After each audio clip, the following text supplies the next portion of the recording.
সুন্দর একটা জীবন নষ্ট করে দিও না। একটা জিনিস মনে রাখো, অনেক এই শেষ কথাটা, অনেক ছেলে আছো তোমরা এক ওয়াক্ত নামাজ পড়ো না।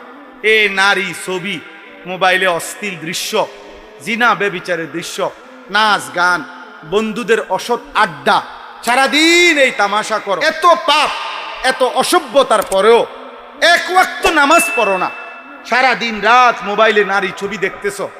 কিন্তু কথাটা খেয়াল করো যে এত কিছুর পরেও কেউ তোমারে ডাকে না, ফিরায় না, কেউ তোমারে কদ্দুর কয়ও না, কিরে আব্বা তুই মুসলমানের সন্তান, তোমারে যে কোনোদিন মসজিদে দেখি না, তুমি মুসলমানের বাচ্চা বাবা, তোমার এই জীবনে কোনোদিন ফজরের নামাজে দেখলাম না, কেউ তোমারে বলল না।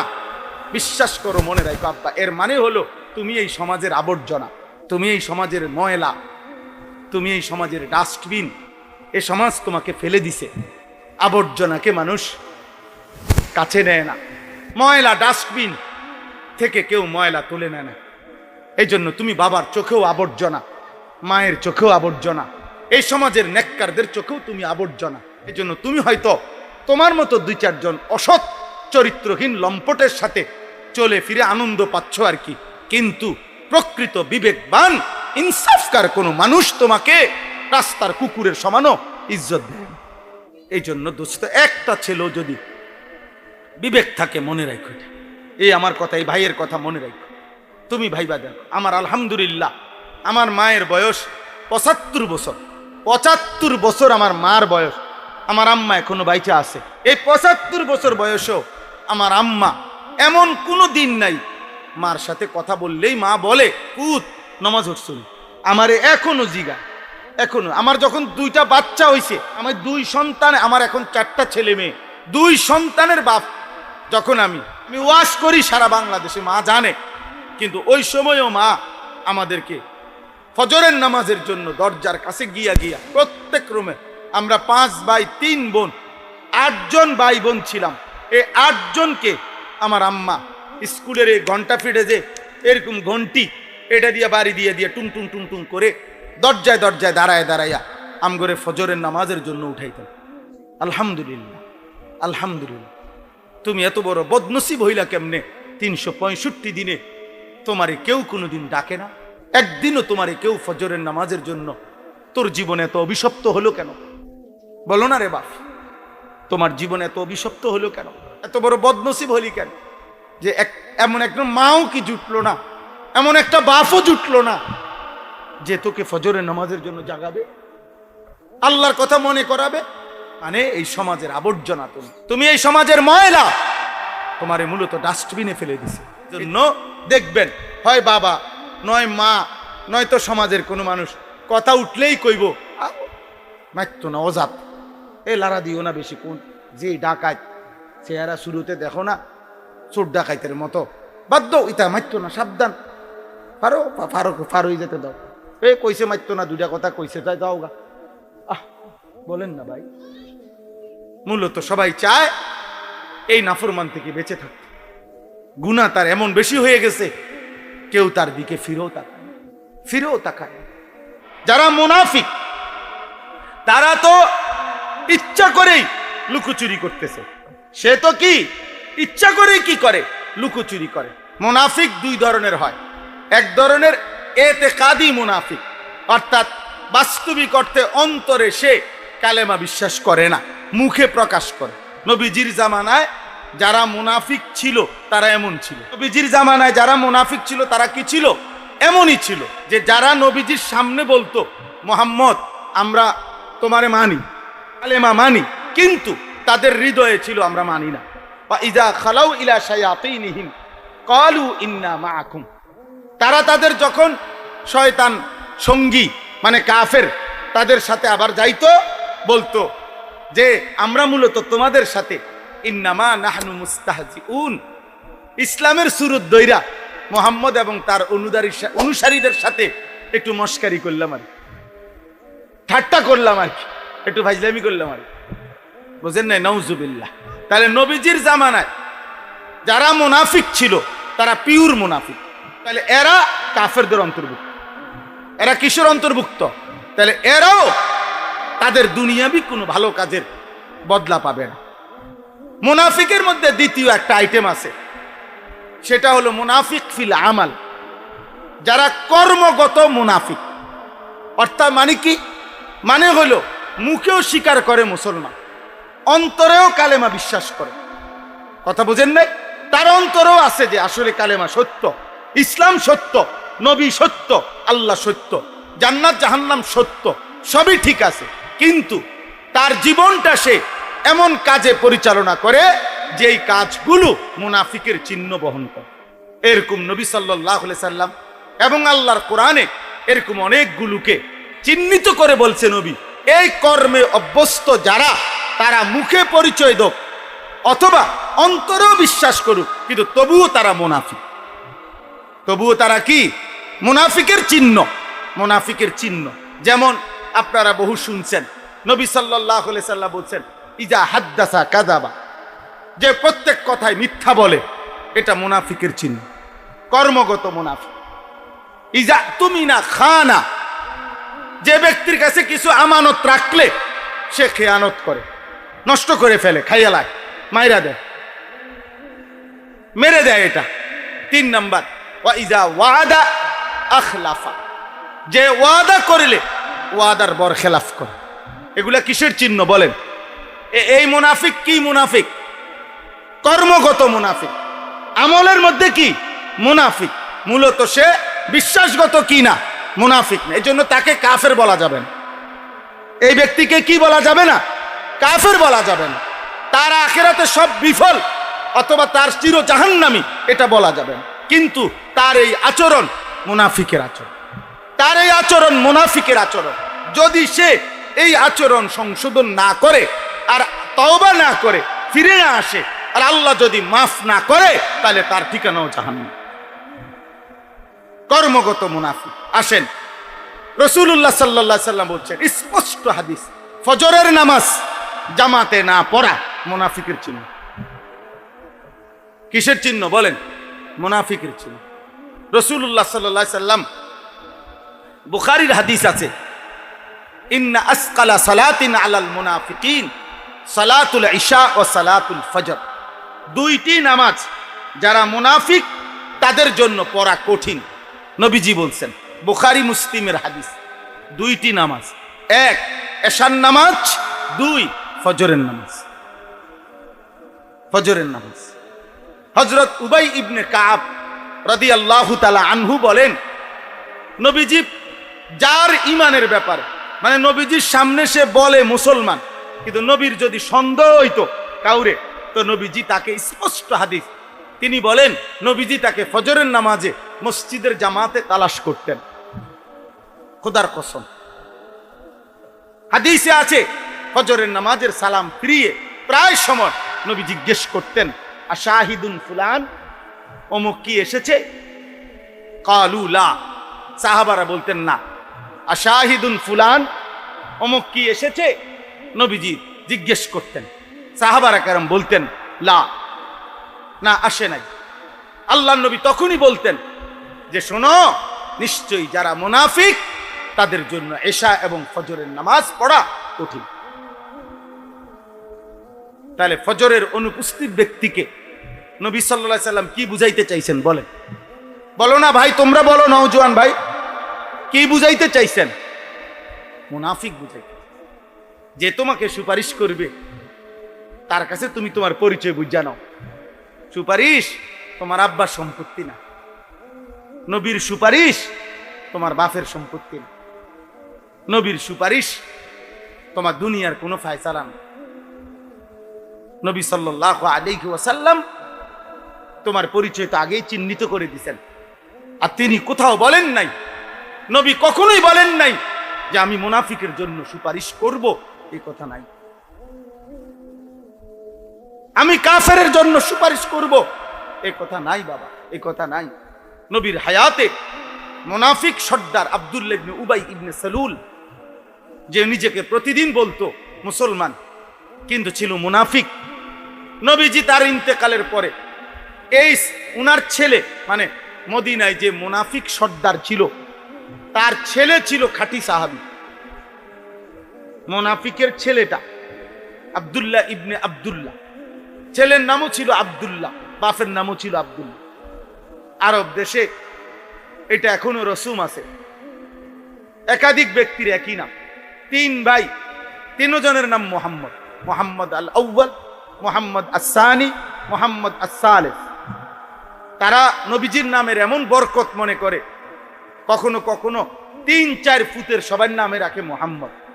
প্রথম মোহাম্মদ, দ্বিতীয় মোহাম্মদ, তৃতীয় মোহাম্মদ, এমনি বল, বুঝছেন, বরকতের জন্য। যাই হোক, তো এই ওনার ছেলে ছিলেন সাহাবী। তো উনি খুব কাঁদতেছিল, ইয়া রাসূলুল্লাহ, আমার আব্বা, আপনি যদি একটু জানাজা পড়াইতেন, আর আল্লাহ যদি এই উসিলায় মাফ করে দেন। নবীজি গেছেন ওই ছেলের আবদারে ওই মুনাফিক সর্দারের জানাজা পড়াই। সূরা তাওবার মধ্যে স্পষ্ট আছে। সাথে সাথে জানাজা পড়ানোর কারণে জিবরাইল আইসা আল্লাহর পক্ষ থেকে জানাইছে, নবীকে আল্লাহ জানাইছেন, বন্ধু, আপনি যদি এই মুনাফিকের জানাজা না, শুধু আপনি যদি তার জন্য 70 বার আপনি যদি আমার কাছে মাফ চান, আমি ওয়াদা দিলাম আমি তারে মাফ করব না। আর কোনদিন কোন মুনাফিকের কবরে, কোন মুনাফিকের মাগফিরাতে আমার কাছে চাইবেন না। লা তাকুম আলা কবরিহি আবাদা। বেঈমানের এই মুনাফিকের কবরে আর কোনদিন দাঁড়াবেন না। প্রিয় সন্তান, আমি হয়তো আর কোনোদিন আসবো না, মনে করো, আর কোনোদিন হয়তো আব্বা দেখাও হবে না। চলার পথে আমি আসছি, আমরা, তোমরাও আজকে আসছো। জোর করে বলি, আব্বা, মুনাফিকের পরিচয় লিখিত রেখে কবরে যাইও না, কবরে যাইও না। তোমার নবীর কাছে পৌঁছবার আগেই ফেরেশতা 2 ধাক্কা দিয়া তোমার ওই পারে ফাড়াই দিবে।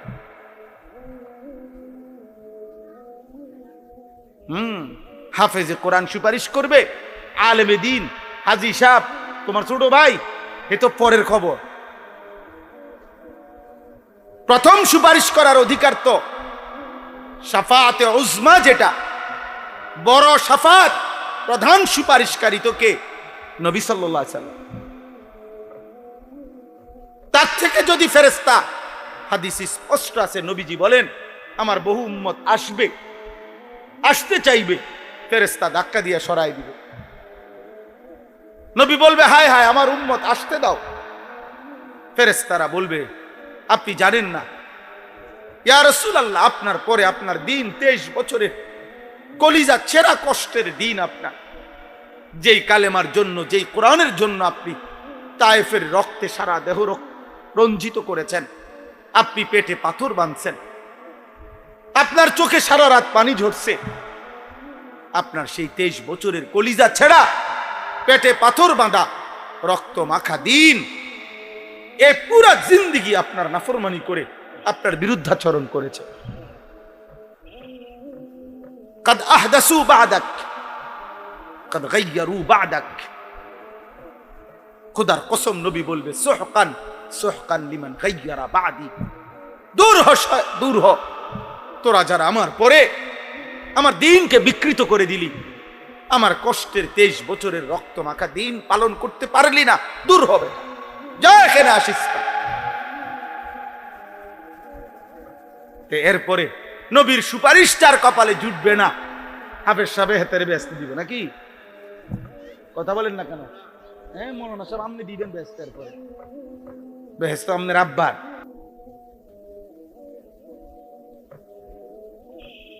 আমি জিজ্ঞাসা করছি এক চাচারে, চাচা কোরআন শরীফ শুদ্ধ পড়তে পারেননি, তবে দেখো আমার 3 নাতি হাফেজ।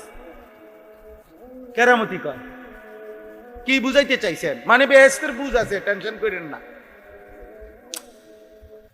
বুঝেন না? 60 বছরের বুড়া চা দোকানে বসে টেলিভিশনে নর্তকীর নাচ দেখে, বিড়ি সিগারেট খায়, কথায় কথায় গালি দেয়, বুড়া হয়ে গেছে, এখনো সুদ কিস্তি ছাড়ে না। আমনে বাপসাব হইল, নাতি হাফেজ, ফুত হাফেজ, বেহেশতের বুঝ করে রাখছে। আপনি টেনশন করেন না, হুজুর, বিড়ি খাইতে খাইতে ব্যস্ত দাম।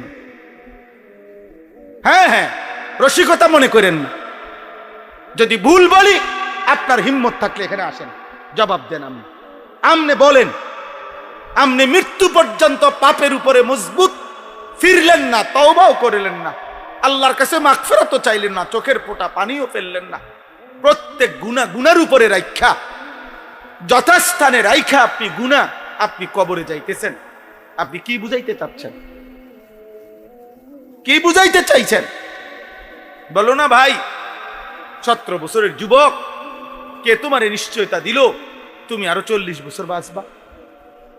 আমার সাথে যে গাড়িতে থাকে আমার ড্রাইভার, আমার খাদেম একটা ছেলে, এই দুইজনকে আমি আজকেও মাহফিলে রওনা দিয়ে কথার প্রসঙ্গে বললাম যে 1 মিনিট পরে যে কথাটা বলতে চাচ্ছ যে ভাই আর আসতে 1 মিনিট লাগবে বা করতে আর 1 মিনিট লাগবে, আমি আজকেও বলছি সাবধান, এই 1 মিনিট সময় হাতের কাজ কথাটা বলতেও ইনশাআল্লাহ বলবো। জিজ্ঞাসা করেন, আজকেও বলছি যে আর 1 মিনিট লাগবে আসতে, না না, আর 1 মিনিটেরও নিশ্চয়তা নেই, 1 মিনিটেরও কি নাই নিশ্চয়। অতএব দয়া করে আমরা বুঝাইতে চাচ্ছি যে কর্মগত যদি কেউ মুনাফিক হয় কর্মের কারণে, অথচ সে তওবা করলো না, বুঝতেই চাইল না, তাইলে আপনি আখিরাতে কেমনে বাঁচবেন? কেমনে বাঁচবেন বাবা? আপনার 60 বছরের গুনাহ রাইখা আপনি কবরে গেলেন, তওবাও করলেন না, ফিরলেনও না, গুনাহও ছাড়লেন না। আপনারে কে বুঝায় দিল যে আমনের মরার পরে বুঝি আমনের 60 বছরের গুনার বদলায় চুরি, সুদ, কিস্তি, গালি, নাটক, সিনেমা, নর্তকী দেখা, বেপর্দা জিন্দিগি, হারাম রোজগার, এই সব কিছুর বিনিময়ে 1 লাখ টাকা খরচ কইরা গ্রাম চুক্তি মানুষ গোস্ত দিয়া ভাত খাবাই দিলে আমনে বেহেশতে যাইবেন গা? আমনের এটা কে বুঝাইলো? কে বুঝাইলো? কোন হুজুরে বুঝাইলো? আমনে কে বললো? বলেন বাবা, বলেন। ইনসাফ করেন, ইনসাফ। ঠেলা ঠেলি করার দরকার নেই, আমি ধাক্কা ধাক্কি, আমার কথা বুঝে না দিলে আপনি ফেলে দিয়ে বাদ দেন। আপনার কাছেও আমি আটকাইতাম না, আপনিও আমার কাছে আটকাবেন না, কিন্তু আমি আপনি দুইজনই আল্লাহর কাছে আটকাবো না, কি বলেন?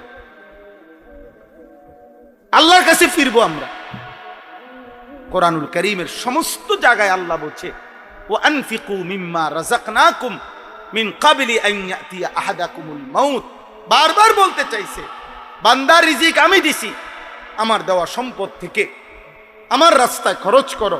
এক্ষেত্রে বেশিবার বলছে আল্লাহ যে মৃত্যুর পূর্বে।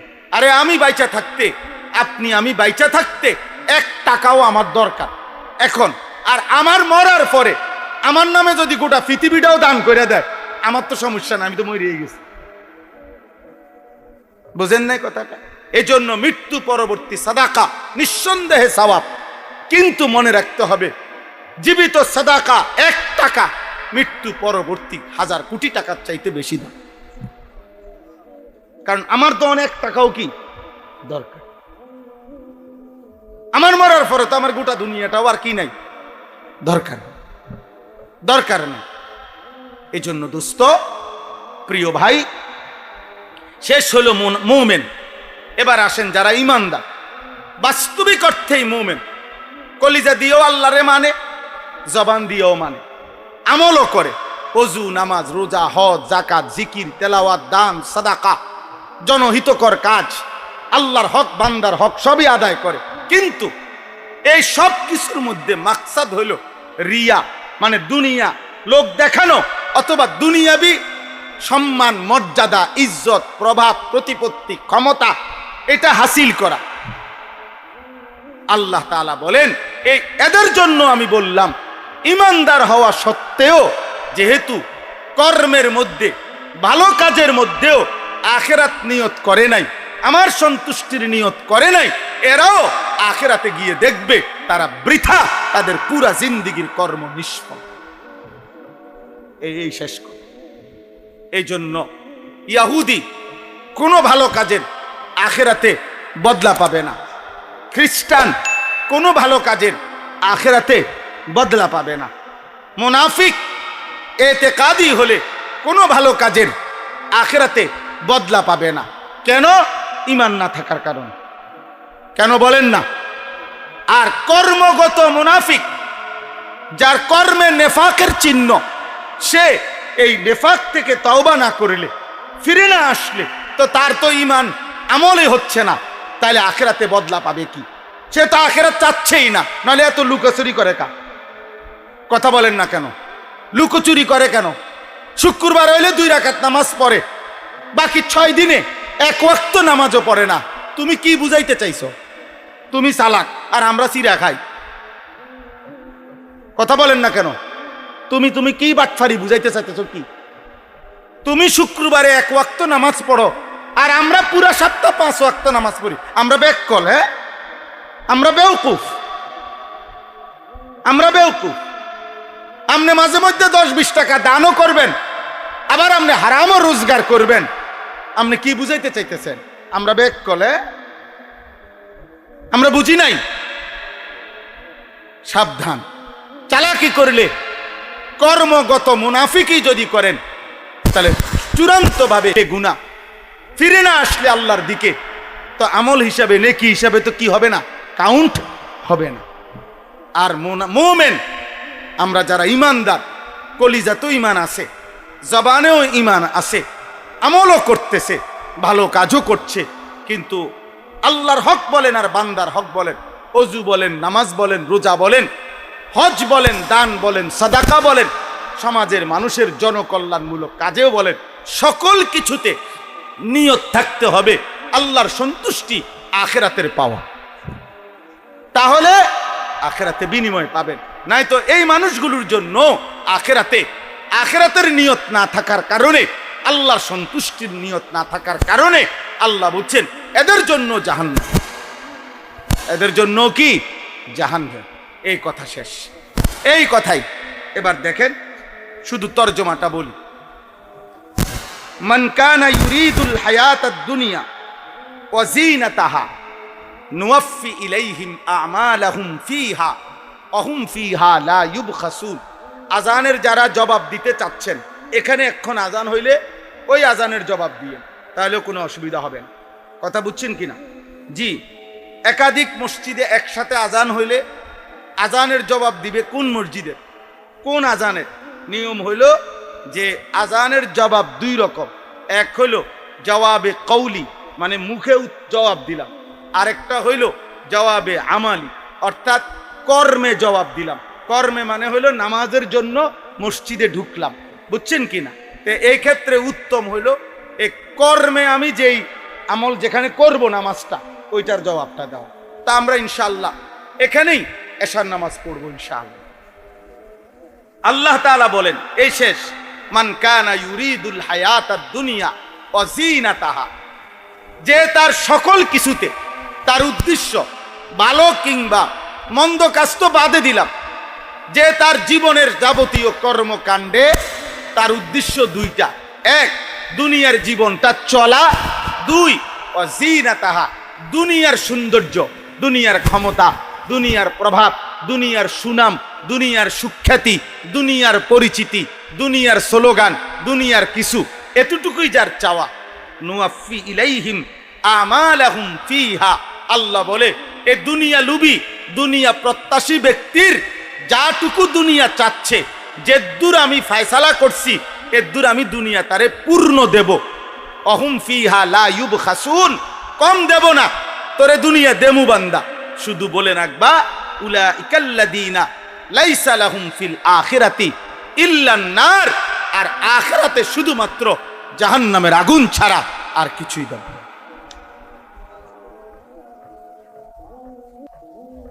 আখিরাতে আর কিছুই নেই। আমার শায়েখ আল্লামা মুফতি মুশতাকুন নবী সাহেব এজন্য সবসময় বলে যে বাবা, মাঝে মাঝে নিজের কলিজায় হাত দিয়া, বুকে হাত দিয়া, চোখ বন্ধ করে ভাববেন, আল্লাহর জন্য করছি তো? আল্লাহর জন্য করছি কিনা? আল্লাহর জন্য সাদাকা করলাম কিনা? আল্লাহর জন্য মসজিদ করলাম কিনা? আল্লাহর জন্য মাদ্রাসা করলাম কিনা? আল্লাহর জন্য জিকির করলাম কিনা? আল্লাহর জন্য নামাজ পড়ছি কিনা? নয়তো আখিরাতে কি হবে? লাভ হবে, লাভ হবেন আমিও আপনিও। ইখলাস বড় সাংঘাতিক। রাসূলুল্লাহ সাল্লাল্লাহু আলাইহি সাল্লাম বলেছেন, দুনিয়ার লোভে কারি কোরআন পড়ছে তো জাহান্নামে ফেলা হবে। দুনিয়ার লোভে মুজাহিদ যুদ্ধ করছে, দুনিয়াবাসী তাকে বিরাট কিছু বলবে তো জাহান্নামে যাবে। দুনিয়ার লোভে দানশীল দান করছে, আল্লাহর কসম নবী বলেন তাকে জাহান্নামে ফেলা হবে। এবং সবচেয়ে বড় কথা হলো, আমরা স্পষ্ট কিতাবে পড়ছি, এই একটা হাদিস হযরত আবু হুরায়রা বর্ণনাকারী, এই সাহাবী সবচেয়ে বেশি হাদিস বর্ণনা করছেন নবীজির। হযরতে আবু হুরায়রা হাদিসে আছে, উনি শুধুমাত্র এই হাদিসটা বলতে গেলে যে দুনিয়ার লোভে যে কারি কোরআন পড়ছে তার জাহান্নামে ফেলা হবে, দুনিয়ার লোভে যে দানশীল দান করছে তার জাহান্নামে ফেলা হবে, দুনিয়ার লোভে যে আল্লাহর পথে যুদ্ধ করছে সে জাহান্নামে ফেলা হবে। আশ্চর্য হবেন, বিশ্বাস করেন এই হাদিসে আছে। এই একটা হাদিস এই আবু হুরায়রা যখনই বর্ণনা করতে চাইতেন, বলতে চাইতেন, উনি বেহুশ হয়ে যাইতেন। এমনও সময় গেছে হাদিসে আছে 4 বার 5 বার বেহুশ হয়ে যায়, উনি কইতারে না কথাই ভয়ে বেহুশ হয়ে যায় প্রতিবারে। আহা, যদি আমার আমল আল্লাহ গ্রহণ না করে, যদি আমার বলা আল্লাহ গ্রহণ না করে।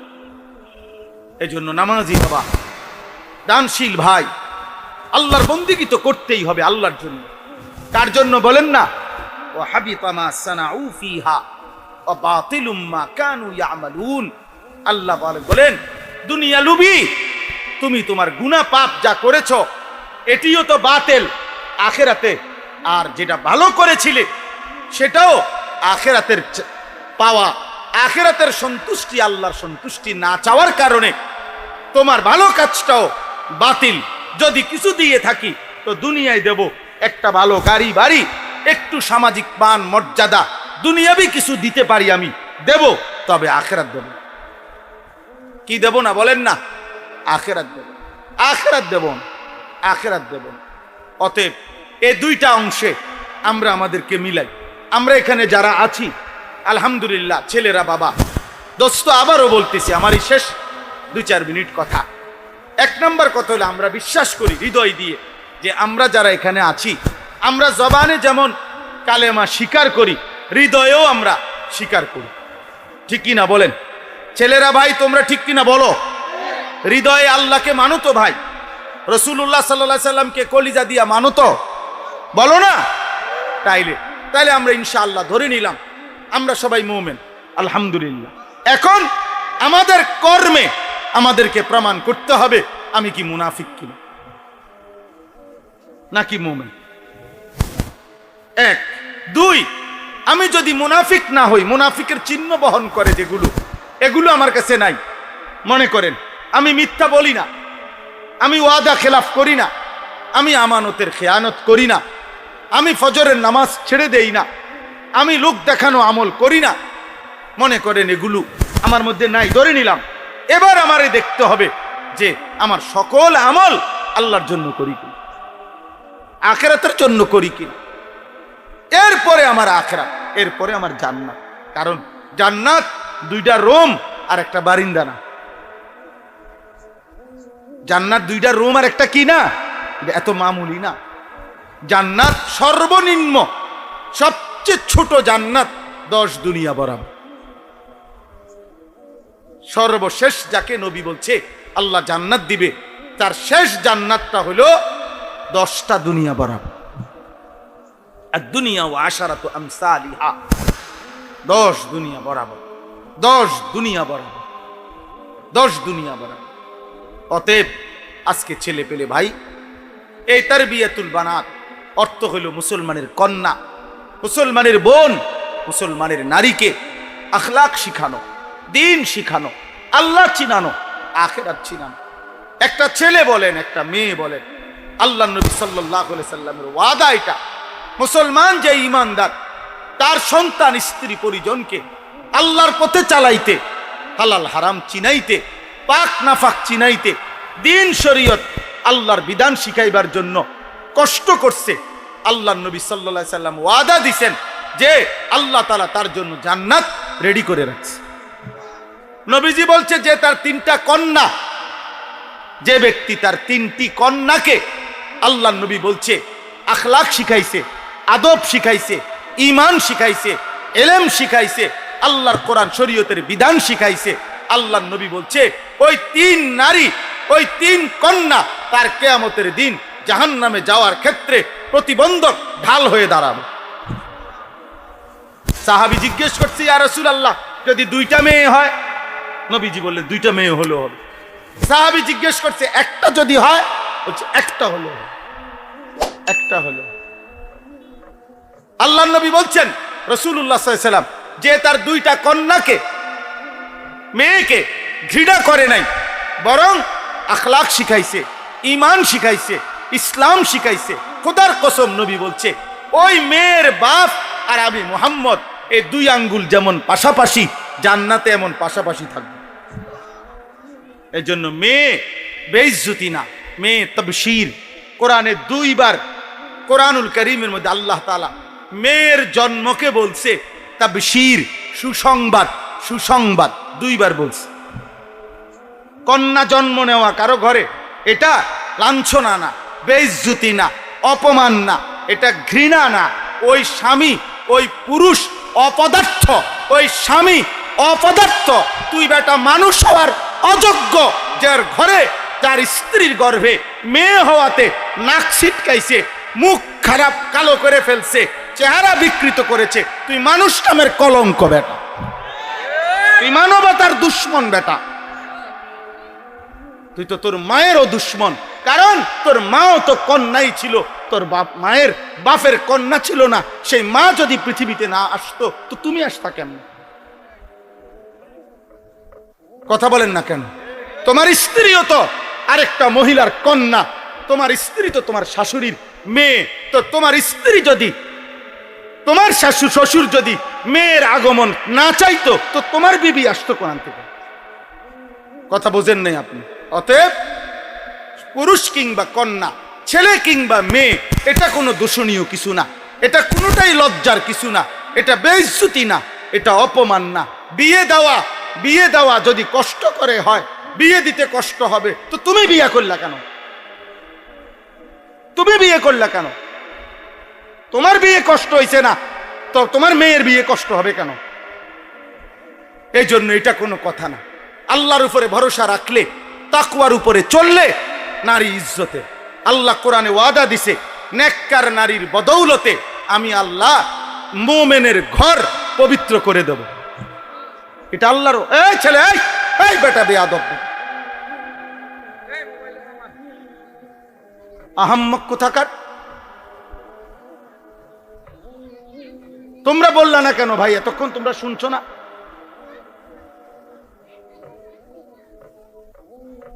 জি ভাই, শেষ আমার কথা।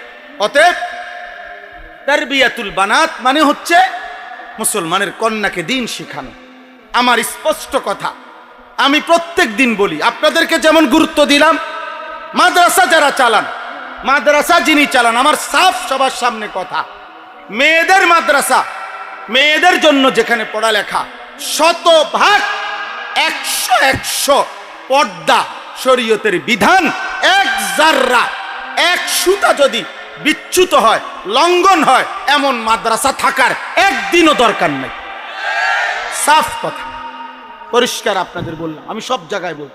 অতএব মাদ্রাসার সাথে সম্পৃক্ত যারা আছেন, মাদ্রাসার যেই চালান, আমার পরিষ্কার কথা, আল্লাহর বিধান, শরীয়তের বিধান, পর্দা, কন্যার পর্দা, তার এক সুতা, এক চুল লঙ্ঘন হতে পারবেন নাই। তো না পারলে, যদি পারবেন না মনে করেন, বন্ধ করে দিবেন। আল্লামা তাকি উসমানী দামাত বারাকাতুহুম, পৃথিবী বিখ্যাত মানুষ, উনার আব্বা মুফতি শফি রহমতুল্লাহ আলাইহি, গোটা পাকিস্তানের মধ্যে সবচেয়ে বড় মাদ্রাসা যাদের, দারুল উলুম করাচি, আমি নিজ চোখে দেখে আসছি 2024 সালে। তো দারুল উলুম করাচি গোটা পাকিস্তানের শ্রেষ্ঠ মাদ্রাসা। ওনার আব্বার ওসিয়তনামা আছে, মুফতি শফি রহমতুল্লাহ আলাইহি বলছে, ওনার ছেলেকে বলে গেছে, ছেলেদেরকে, তাকি উসমানী, সারা পৃথিবী বিখ্যাত আলেম, বলছে বাবা, আমার এই মাদ্রাসা, এই দ্বীনি প্রতিষ্ঠান, এটা আমি কোনো দোকান খুলে যাই নাই যে এটা যে কোনো মূল্যে বংশের পর বংশ টিকাইয়া রাখতে হবে, এটা দোকান না। যদি কোনোদিন দিন শরীয়ত আল্লাহর বিধান লঙ্ঘন করতে হয় মাদ্রাসা চালাইতে গিয়ে, তাইলে তিনি স্পষ্ট বলছেন, আমি ওসিয়ত করে গেলাম সেদিন তালা মাইরা বন্ধ দিয়া চলে আসবে। আখেরাত কি হইতে পারবে না? নষ্ট হইতে পারবে না। আখেরাত নষ্ট হইতে পারবে, আখেরাত নষ্ট হইতে পারবে, নয়সই করা যাবে না, জোড়াতালি দন যেত না। হালাল হালালি, হারাম হারাম। কথা বলেন না কেন?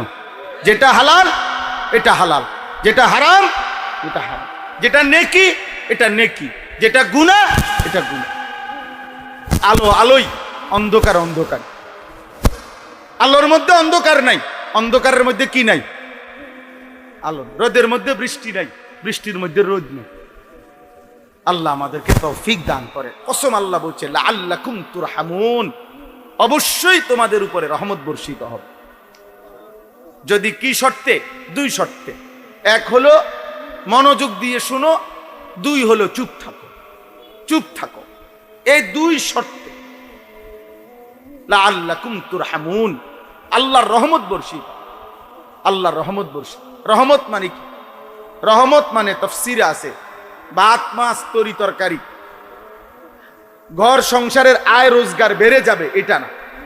এখানে রহমতের অর্থ হলো তাফসীরে রুহুল মাআনিতে স্পষ্ট আছে, ইউওয়াফিকুত তাআ, আল্লাহর কথা মনোযোগ দিয়ে শোনা এবং চুপ থাকার বরকতে আল্লাহ ওই বান্দাকে আল্লাহর কথার উপরে, কোরআনের উপরে আমল করার তৌফিক দান করবে,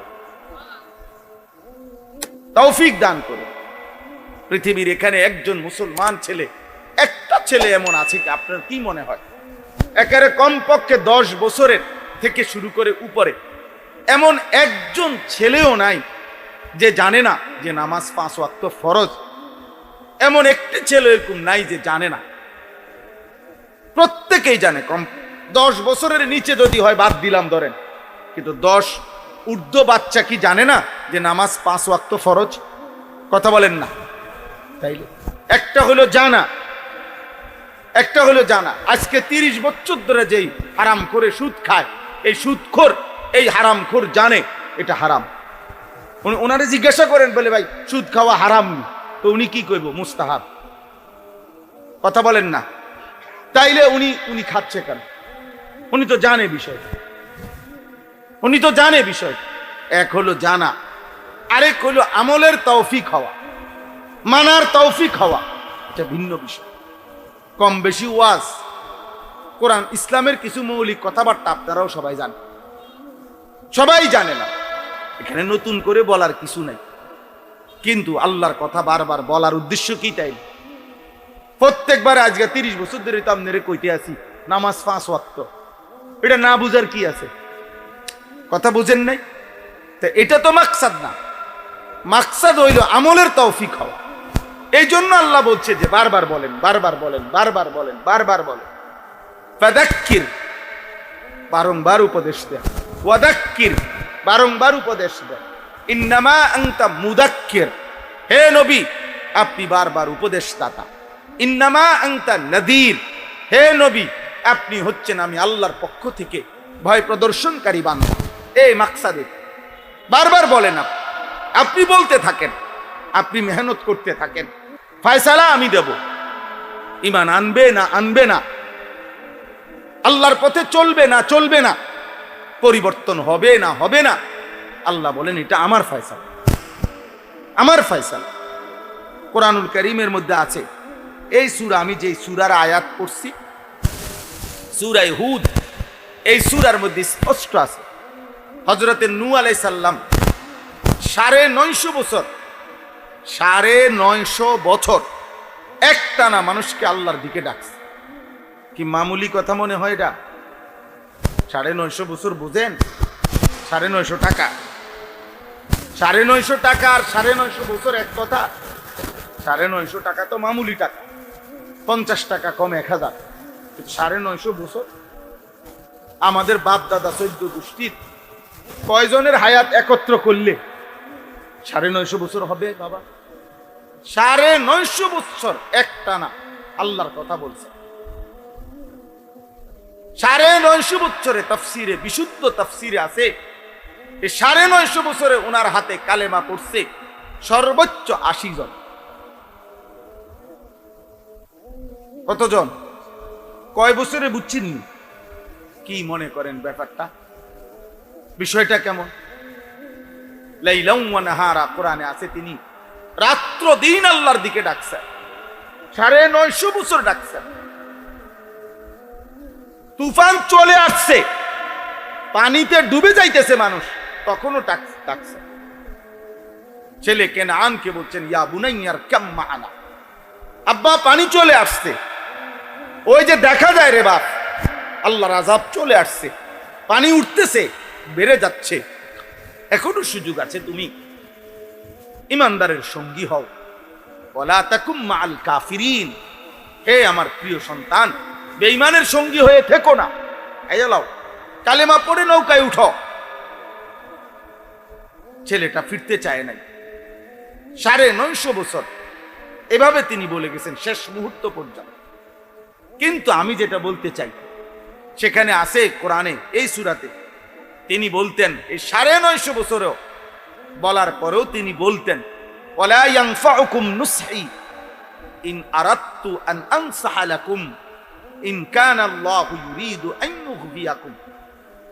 তিনি বলতেন, হে আমার জাতি, 950 বছরও না, 9.5 লক্ষ বছরও যদি আমি তোমাদেরকে বলি, শুধু আমার বলার দ্বারা তোমাদের কোনো উপকারে আসবে না। যদি আল্লাহ তাআলা তোমাদের ব্যাপারে ভিন্ন ফয়সালা করে, আমি যদি ফয়সালা করি আমি চাচ্ছি ঈমান, আর আল্লাহ যদি সিদ্ধান্ত নেয় ঈমান দিবে না, আমি চাচ্ছি তোমাদের হেদায়েত, কিন্তু আল্লাহর সিদ্ধান্ত যদি হয় হেদায়েত দিবে না, আমি চাচ্ছি তোমাদের পরিবর্তন, আর আল্লাহর সিদ্ধান্ত যদি হয় পরিবর্তন করবে না, তাহলে আমার এই 950 বছর না, 9.5 লক্ষ বছরের বলার দ্বারাও কোনো লাভ হবে না। নবীগণ এভাবে বলছেন বাপ। আমরা এই জন্য কোনোদিনও হতাশ হই না বাবা। তোমরা এই পরিমাণ ছেলে নামাজ পড়ো না, আমরা তো জানি, আমরা দেখি, কলিজায় আফসোস লাগে, হৃদয়ে ব্যথা লাগে, আহাজারি করি, কিন্তু হতাশ হই না, হতাশ হই, বলতেই থাকি, ছোট বড় যেখানেই সুযোগ পাই আল্লাহর কথা বলার চেষ্টা করি, আল্লাহর কথা বলার চেষ্টা করি। কারণ কেউ যদি বলেও যে হুজুর ওয়াজ তো করেন আপনারা, কো মানুষের হেদায়েত কই, মানুষের মধ্যে আল্লাহর দিকে ফিরলো কই? হ্যাঁ না, আমার গুনছে কয়জন ফিরলো কয়জন ফিরে নাই, আমার গুনাহ, আমার দায়িত্ব না, মানে হিসাব করা কি না আমার জিম্মাদারি বলা। নবীজিকে বলছে ইন আলাইকা ইল্লাল বালাগ, বন্ধু আপনার দায়িত্ব শুধুই শতভাগ পৌঁছিয়ে দেওয়া, আপনি একটা অক্ষর বলা বাদ দিবেন না। আমি যা বলেছি বাল্লিগ মা উনজিলা ইলাইকা মির রাব্বিক, আপনি পুরো দিন বলবেন। 23 বছরে আপনাকে আমি যত কথা বলেছি, একটা অক্ষর আপনি লুকাবেন না, একটা অক্ষর আমার আল্লাহর নামে বাড়তি বলবেন। ফাইন লাম তাফআল ফামা বাল্লাগতা রিসালাতাহু। শোনো ভাইয়া, বাবাও শোনেন, আল্লাহর নবীকে আল্লাহ বলছে যদি একটি অক্ষর বলেন, না বলেন এক শব্দ, তো মনে রাখবেন আপনার রাসূল হিসাবে দায়িত্ব আদায় হয় নাই। ফামা বাল্লাগতা রিসালাতাহু, আপনার রাসূলের দায়িত্ব আদায় হয় নাই, এক শব্দ বাদ দিলেন কেন?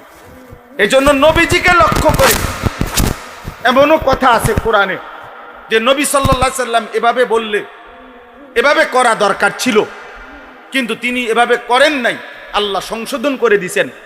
সেই কথাটা আল্লাহ কোরআনে নাজিল করছেন। নবীজি এটা লুকান নাই যে এটা আমার ব্যক্তিগত বিষয়, এটা আমার একটা কথা কইছে তোমরা বুঝদা না, না না, আপনাকেও যা বলছি তাই বলেন। আবাসা ওয়া তাওয়াল্লা আন জাআহুল আ'মা ওয়া মা ইউদরিকা লাআল্লাহু ইয়াযাক্কা। একজন অন্ধ সাহাবীকে নবীজি একদিন আল্লাহর কথা বলতে জানতে চাইছে, উনি ওই মক্কার কাফেরদেরকে তখন ইসলামের দাওয়াত দিতেছিলেন, এই কারণে উনারে বলতে একটু দেরি করছেন। শুধু এটাই, আল্লাহ আসমান থেকে সূরা নাজিল করে জিব্রাইলের মাধ্যমে জানাইছেন, বন্ধু এই কাজটা ঠিক হয় না, এটা ঠিক হয় নাই। ইমানদার অন্ধ হলেও ইমানদার দামি। বেঈমান পৃথিবীর সমস্ত ক্ষমতার মালিক হলেও বেঈমান তার চাইতে ইমানদার অন্ধ হোক, অসহায় হোক, দুর্বল হোক, ইমানদার দামি। আপনার তাকে গুরুত্ব দেওয়া, প্রাধান্য দেওয়া উচিত ছিল। কাল্লা ইন্নাহা তাযকিরা, সাবধান, আপনাকে উপদেশ দিলাম, নবীজিকে বলছি। তাহলে নবী সাল্লাল্লাহু আলাইহি সাল্লাম এই কথাটা কি করে নাই? আড়াল করে নাই। এটাও নাজিল আল্লাহর পক্ষ থেকে। এভাবে অসংখ্য আছে আয়াত।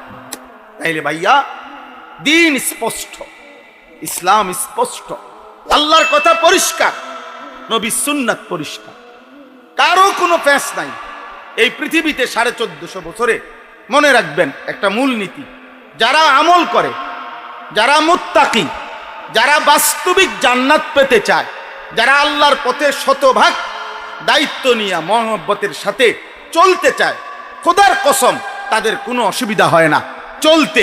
কিন্তু প্রত্যেক জায়গায় দেখবেন এ হুজুররা এই কইছে, হেমক হুজুর একটা কয়, আমরা কোন দিকে যাবো, এই জাতীয় যত কথা বলে আপনি দেখবেন, খেয়াল করিলে ওই মূলত বেআমল, বদ আমলওয়ালা লোক, তার কাছেই যত সব ফ্যাসকোস। কিন্তু সত্যিকার আল্লাহর পথে যে চলতেছে তার কোনোখানে কোনো অসুবিধা হয়, বুঝছেন? ওই সাধুয়ারে বইয়া বিড়ি খাইতে খাইতে আবার কয়, আরে হুজুররাই দেশটার মধ্যে একটা ফেঁস লাগাই রাখছে। এক এক হুজুর এক এক কথা কয়, মানে আমাগো ফেঁসের কারণে উনি আজকে 40 বছর বিড়ি খায়। বুঝেন নাই কথা? আমরার ফেঁসে পইরা, আমরার হুজুরের ফেঁসে উনি বিড়ি খায়, আমরার ফেঁসে পইরা আজকে 40 বছর উনি সুদ খায়। উনি কিস্তি নেয় আমগো ফেঁসে, আমাগো ফেঁসে নিয়ে আপনি সুদ খান, আমরা নিয়ে আপনারা ফেঁসে ফালাইলাম। বুঝেন নাই কথাটা? আমাগো ফেঁসে পইরা নিয়ে আপনি সাদওয়ানে টেলিভিশন দেখেন, নর্তকী দেখেন, নাটক সিনেমা দেখেন, আমাগো ফেঁসে পইরা। মানে আমরা ফেঁস লাগাই রাখছি যে আমরা এক হুজুরে কইছি বেডির না সাউন্ড যাইব, আরেক হুজুরে বলছি সাউন্ড যাইতো না, এরকম কথা বলেন না। সব সময় এটা মনে রাখবেন, কোরআনে আল্লাহর ওয়াদা আছে, ইন তাত্তাকুল্লাহ। ওই ছেলে, এই বেটা, তুমি দেখলে না ওই ভাইকে বললাম, তুমি মোবাইল উঠাইলা কেন বেয়াদব? তোমারে বললাম তুমি চলে যাও ভাই, আবার একজনের পিছনে মাথা নোয়াইলে লাভ হইব কি? আমি দেখছি তোমারে। জি বা, আল্লাহ কোরআনে কারিমে বলছেন, ইন তাত্তাকুল্লাহ ইয়াজআল লাকুম ফুরকানা। আশ্চর্য আয়াত এটা। আল্লাহ বলে তুমি সিদ্ধান্ত দাও আমার পথে চলবা, তুমি বান্দা ফয়সালা দাও, তুমি গুনাহ ছাড়বা, তুমি নেক আমল করবা। যদি সিদ্ধান্ত এটা দিতে পারো, তুমি যদি চলতে চাও, আমি আল্লাহ ওয়াদা দিলাম, ইয়াজআল লাকুম ফুরকানা, মৃত্যু পর্যন্ত চলার পথে কোনটা হালাল কোনটা হারাম, কোনটা জায়েজ কোনটা নাজায়েজ, কোনটা উচিত কোনটা অনুচিত, লক্ষ কথার ভিতরে তোমার জন্য কোনটা সঠিক, আমি এরকম বুঝার মতো ফুরকান, পার্থক্যকারী একটি শক্তি তোমার কলিজার ভিতরে, আলো, এমন একটি থার্মোমিটার আমি তোমার দিলে দিয়ে দেব। কোরআন শরীফের আয়াত, ইন তাত্তাকুল্লাহ ইয়াজআল লাকুম ফুরকানা। তুমি আগে বলো গুনাহ ছাড়বা কিনা, তুমি নাফরমানি ছেড়ে দিবা কিনা, সেটা আগে বলো। তুমি হারামের মধ্যে থাইকা বুঝতে চাইলে তো লাভ হতো না। কথা বোঝেন নাই আপনি? আপনি সুদের মধ্যে থাইকা এবারে হুজুর বা পরিচিত কাউরে চান না জোড়া তালি দিয়ে, এটার কোনো বাইলকরণ যায়নি, তাইলে তো আপনি তো হারামের উপরে, গুনার উপরে কি চাচ্ছেন? দলিল চাইতেছেন, নাফরমানির উপরে কৌশল করছেন, তাহলে তো পরিবর্তন আসবে না বাবা। এই জন্য ছেলেরা, ভাই তোমাদেরকে বলি, ভাই নষ্ট হয়ে গেলে তো নষ্টই হইলেন। আমরা তো আফসুস করি, প্রতিদিন আফসুস করি, আফসুস করি। সুন্দর সুস্থ সবল জীবন, স্বাভাবিক জিন্দিগির বাপ, 16, 17, 18, 20, 25 বছরের ছেলে, পূর্ণ সুস্থ সবল, মাথার চুল থেকে পায়ের নখ পর্যন্ত সারা অঙ্গে কোনো ব্যথা নাই, বেদনা নাই, রোগ নাই, শোক নাই, ব্যথা নাই, পেরেশানি নাই। এমন সুস্থ সুন্দর জীবনে 24 ঘন্টার মধ্যে আল্লাহকে একটি সেজদা করতেও মন চায় না, এমন নিকৃষ্ট জানোয়ার কেমনে হইল? এমন নিকৃষ্ট জানোয়ার কেমনে হইল? এর চাইতে বড় আফসোসের বিষয় কি হতে পারে? আপনারা যে কোনো বিবেকবান মানুষ বুঝবেন, ছেলেরা বাবা তোমরা বলো, পৃথিবীর যে কোনো মানুষ জানে কৃতজ্ঞ একটি প্রাণী এই পৃথিবীতে যদি চতুষ্পদ প্রাণীর মধ্যে কৃতজ্ঞ প্রাণীর উদাহরণ দিতে হয়, কুত্তার উদাহরণ দেওয়া হবে। কুকুর একটি কৃতজ্ঞ প্রাণী, সবাই জানে এটা। কুকুর একটি কি প্রাণী? কৃতজ্ঞ প্রাণী। কুকুরের মধ্যে কৃতজ্ঞতা বেশি। কুকুর এমন একটি প্রাণী, তার বাড়িওয়ালা, কোনো বাড়িওয়ালা একেবারে ফেলে দেওয়া এক জাররা গোশত নাই, সাবাইন্না সুসা যেই হাড্ডিটা ফেলে রাখছে, একেবারেই ফালতু হাড্ডি, এরকম 8-10 টুকরা, 5-10 টুকরা হাড্ডি খাইয়া এই হাড্ডি টুকুর কৃতজ্ঞতা হিসাবে এই কুত্তাটা, কুকুরটা এই লোকটারে ছাড়ে না, এই বাড়িটা ছাড়ে না। আহা, এটুকু হাড্ডির কৃতজ্ঞতার কারণে যদি একটা কুত্তা, তার বিরুদ্ধে এই কৃতজ্ঞতা থাকে, এত বড় আসমান ও জমিন, চন্দ্র সূর্য, আলো বাতাস, রোদ বৃষ্টি, এত কিছু, এত সুখ, এত শান্তি, এত সুস্থতা, চোখ নাক কান হাত পাও নিঃশ্বাস, এই সব কিছু 24 ঘন্টা দেওয়ার পরেও যার কাছ থেকে আল্লাহ তাআলা একটা সেজদা পায় না, তুই কুত্তার চাইতেও খারাপ বেটা। তোর তুলনা কুত্তার সাথেও হয় না বেটা। কুত্তার চাইতেও নিকৃষ্ট বেটা। বেনামাজি কুত্তার চাইতেও নিকৃষ্ট। বেনামাজি কুত্তার চাইতেও নিকৃষ্ট। বেনামাজি কুত্তার চাইতেও নিকৃষ্ট। এই পৃথিবীর যেই কোনো বিবেকবান জানে বেটা, হাড্ডির কৃতজ্ঞতা আছে কুত্তার ভিতরে। আর মানুষ রূপী এই হাইওয়ান এত বড় কায়নাত পেয়েও ওই রবের একটা সেজদা দিতে রাজি। আস্তাগফিরুল্লাহ, আস্তাগফিরুল্লাহ। 365 দিনে একদিনও 5 ওয়াক্ত নামাজ পড়লা না, এমন জানোয়ার কেমনে হইলা? মুসলমানের ঘরে এত বড় জানোয়ার কেমনে হইলা? মায়ের পবিত্র 2 বছরের পবিত্র দুধ, বুকের দুধের এত বড় অপমান কেমনে করলা? আল্লাহ তাআলা তোমাকে কালেমাওয়ালার ঘরে, মুসলমান বাবা মার ঘরে জন্ম দিয়ে কি ভুল করলেন? কি অপরাধ করলেন? তুমি মালিককে সেজদা দাও না?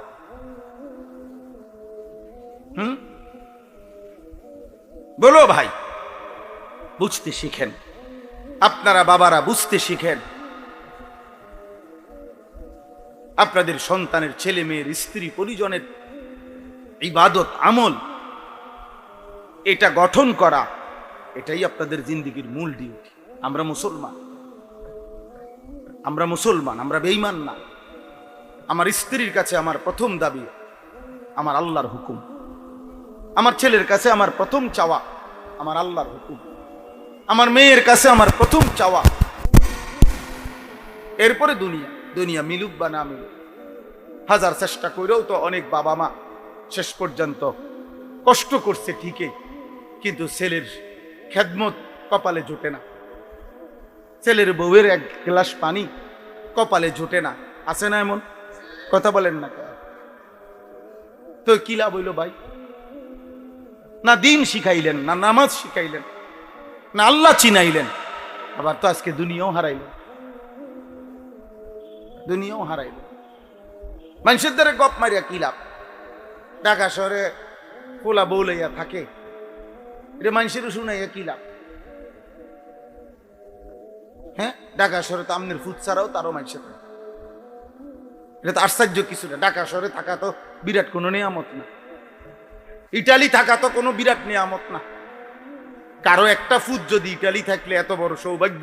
আমি প্রায় বলি, তো যারা কাফের বেঈমান পূর্বপুরুষ থেকে যুগ যুগ ধরে পুরা বংশ যাদের ইটালি, তো তারা কেমন কপাল, তারা ধরো বড় ভাগ্যবান। নাউজুবিল্লাহ, বুঝেন নাই কথাটা? আমেরিকা যদি এন থেকে বাংলাদেশ থেকে কারো ফুট যদি আমেরিকা গেলে এত ভাগ্য হয়, তো আমেরিকায় যারা জন্ম নিছে, হ্যাঁ তারা তো পুরাটাই ভাগ্য। এটা কথা হইল কোনো? এটা কোনো যুক্তি হইল?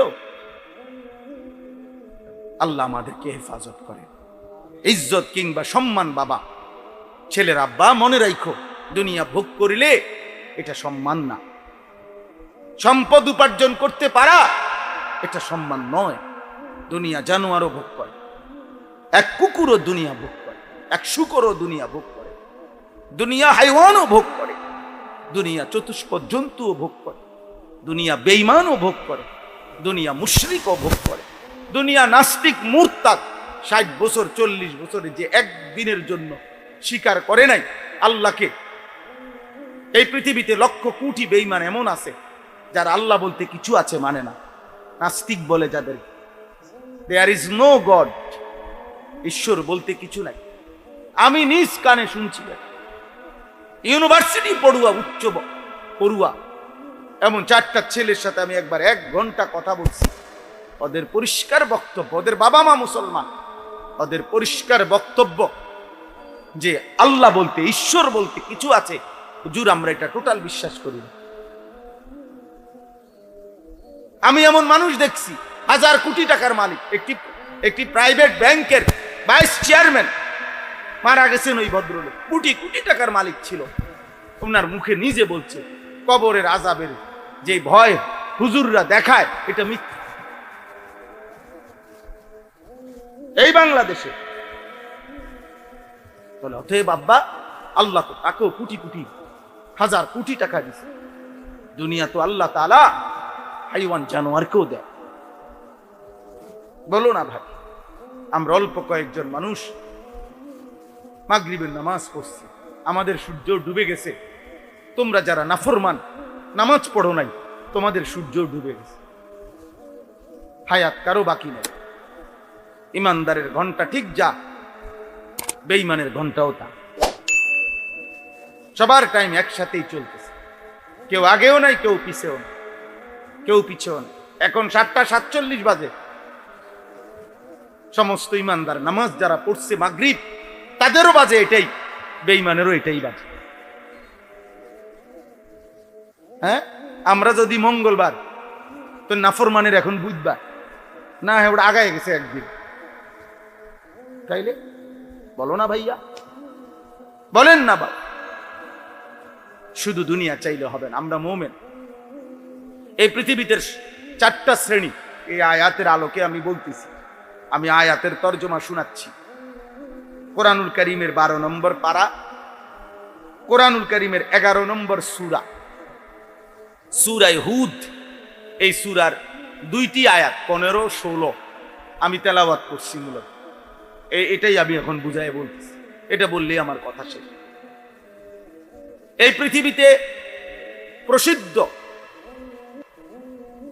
2টা ধর্ম, একটা হলো ইহুদি, একটা হলো খ্রিস্টান। যারা নিজেরা দাবি করে এবং বাস্তবতাও এটা যে তাদের পূর্বপুরুষের কাছে নবী প্রেরিত হয়েছে। ইহুদিদের কাছে মূসা আলাইহিস সালাম এবং তার পরবর্তী অগণিত নবী তাদের কাছে আসছে।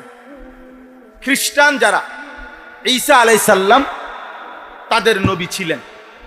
তো আল্লাহ তাআলা মূসা আলাইহিস সালামের এই ইহুদিদেরকেও আসমানি কিতাব তাওরাত দান করছেন।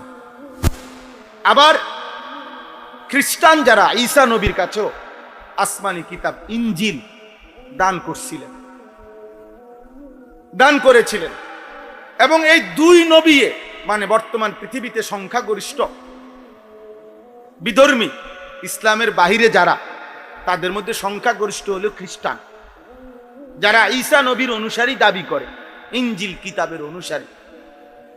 তো এই খ্রিস্টানরা তাদের নবী ঈসা আলাইহিস সালাম এবং তাদের কিতাব ইনজিল, এতে স্পষ্টভাবে তাদের নবীও বলছে, কিতাবও বলছে যে শেষ জামানায় আখিরি নবী আসবে। ও মুবাশশিরাম মিন বাদ ইসমুহু আহমদ। ঈসা নবী আমাদের নবী সাল্লাল্লাহু আলাইহি সাল্লামের সুসংবাদ দিয়ে গেছে এবং বলেছে, আমার অনুসারীরা যখনই তোমরা তাকে পাবে তোমরা তার অনুসরণ আনুগত্য করবে। ইনজিল কিতাবে স্পষ্ট নবী সাল্লাল্লাহু আলাইহি সাল্লামের বিস্তারিত আলোচনা ছিল।